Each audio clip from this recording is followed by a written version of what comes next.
How does a switch know how to send the traffic to my computer? Well, stay tuned to find out how.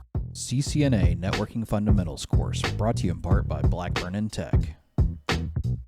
So when a packet comes in on a switch, it has its source and destination MAC addresses, because the switch only cares about the frames. It doesn't care about anything else. So when it comes in, it will look at the source and it'll jot that down and say, okay, this is who sent it. But then when it looks at the destination, if it doesn't know it, it's going to go, you know what? I don't know who to send this to. So by default, it will flood it out every port except the one it came in on.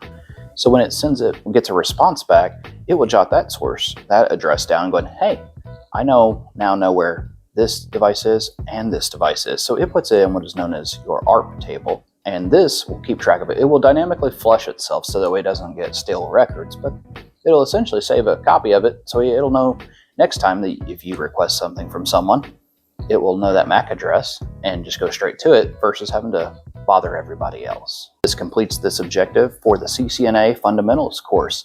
Go ahead and click on the next video to continue your journey. And as always, be sure to like and subscribe if you like this content.